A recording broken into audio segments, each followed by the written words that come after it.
Yes, guys, welcome back to Kosi's Arsenal podcast. My name is Kosi. I'm here with another transfer update around Arsenal. Thanks everybody for tuning in. It really means a lot. Smash the like button, subscribe to the channel. More and more transfer news is coming up.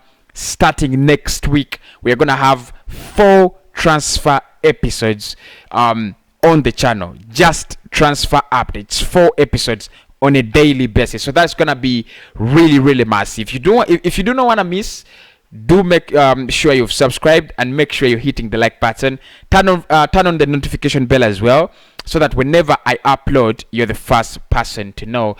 In this video, I'm going to discuss Arsenal. Reports claim that we have submitted a bid for Buendia, around 35 million pounds.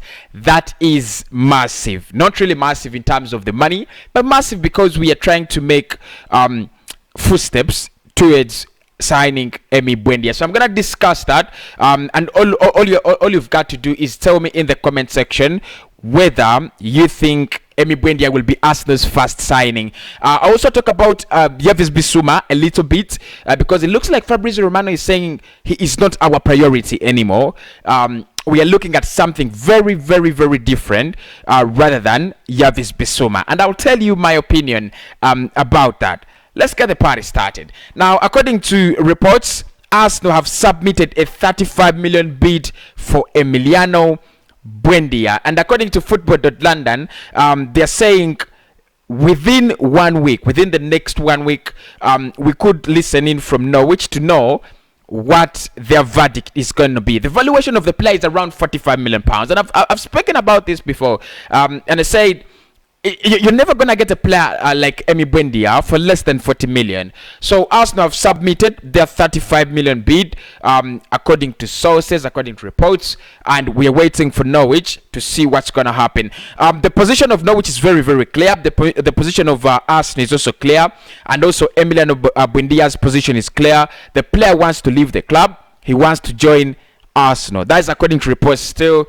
Norwich have officially confirmed that they will let the player go if the right bid comes in. So whether it is 40 million, whether it is 35 million pounds, we don't know what the right bid is. They've never come out and stated the money they want, but according to reports, according to sources, it's estimated that they value the player at around 35 to 45 million pounds. So that is the range in which Arsenal have to bid.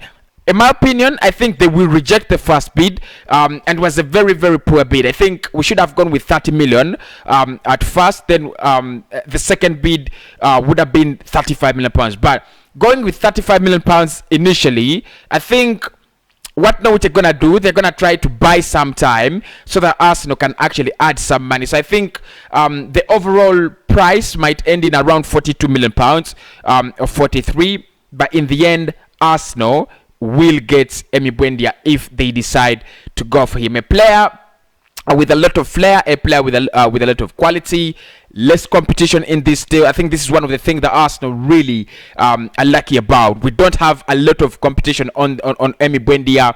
It's a matter of getting him in, and that's it.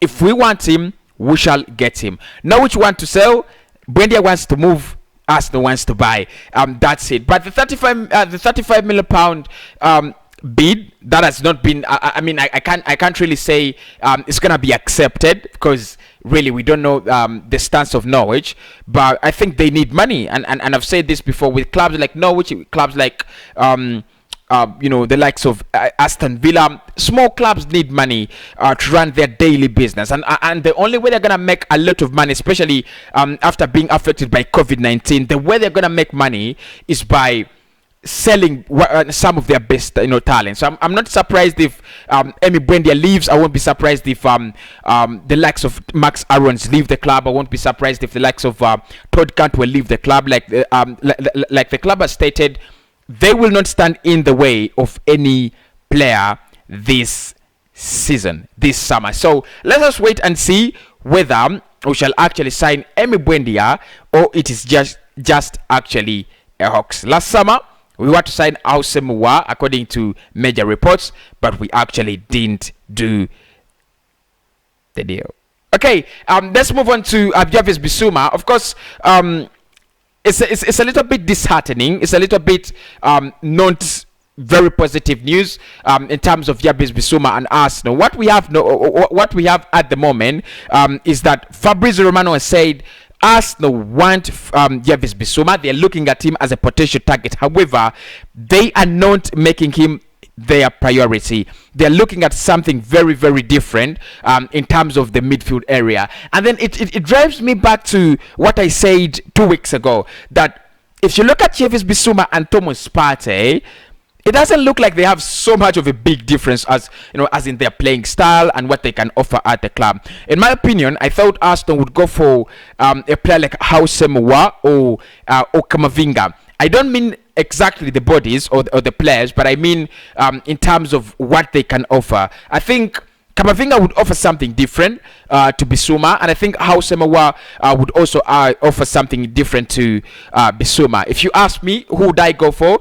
I would go for Kamavinga. Very young, big resale value, but loads and loads and loads of quality. My question for you is, what do you think about Arsenal not prioritizing the transfer of Jarvis Bissouma? Is it because of the money, or is it because Mikel Arteta is looking at something different? But all in all, I think it was bound to happen.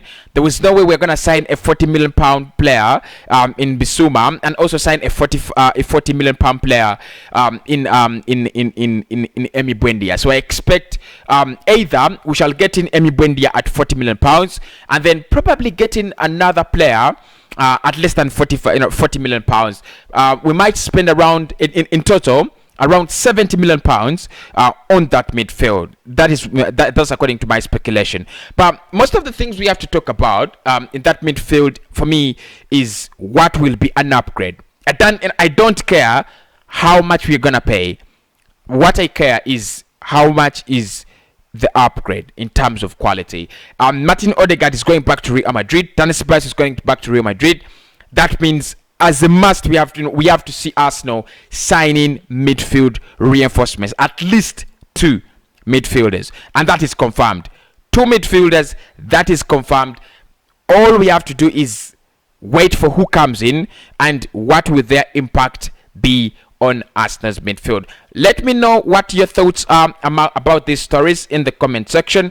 Hit the like button, subscribe to the channel. I'm going to speak to you on the only live show we're gonna do today. I think it will come out at around 10 p.m. I'm going to watch Atletico Madrid and Real Madrid. It is a final and it is absolutely mad. Both teams are trailing by a goal down. I mean, I don't get it. I mean, I don't know how Atletico Madrid are losing to Real Valladolid at the moment. It's a final. I mean, you're playing one of the weak teams in the league. You've got to win that. Madrid on the other side is playing Villarreal and doesn't look so good. So let me go and watch that game, and I'll speak to you in the next one. Smash the like button. It really means a lot.